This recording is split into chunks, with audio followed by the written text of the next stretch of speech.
वालेकुम। हाँ वीडियो बनन लगी जी। इन्होंने कैच करने 10-10 मारवा मार के ते इन्होंने शवारमा बोतल पिया देनी है जी। इन्होंने आंडा ना टुटन दिता। शवारमा नहीं अज पिज़्ज़ा पाए ना। चलो भाजी पिज़्ज़ा खवा देंगे कोई गल नहीं, पर आंडा नहीं टुटना चाहिए अज, क्योंकि अज आंडा भुन के खाना ठीक है।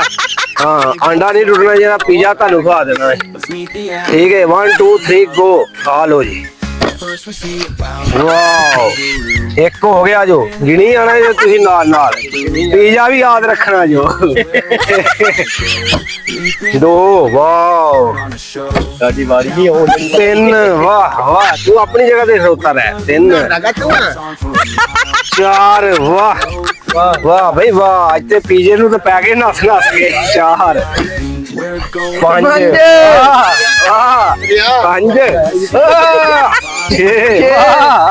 रह गए 4 हो गए 6 10 करने 7 देख गया पिज़्ज़ा कंडम। बात नहीं नहीं बात क्या अंडा थल्ले देख गया नहीं नहीं बात क्या ये हुन शवारमा रह गया। नहीं शवारमा रह गया। पिज़्ज़ा कितने कर लई है 8 हो गए ने। 2 रह गए मुड़। हाल 9 एक रह गया ओ इना फेंद भी चल भी भी रहा ले ये तेरे नहीं भाल ले आई है 7 10 नो नो नो नो नहीं एक छूट गया है ना लास्ट एक लास्ट गया ही एक छूट गई लास्ट तू पिज़्ज़ा दा काम खराब कर ला थल्ले डेग पिया और तानू बोतल ते शवारमा है आ लास्ट ये फड़ लिया ते होगी। चल भी चल भाई क्या उन्होंने फोन के खाना जी और पिज़्ज़ा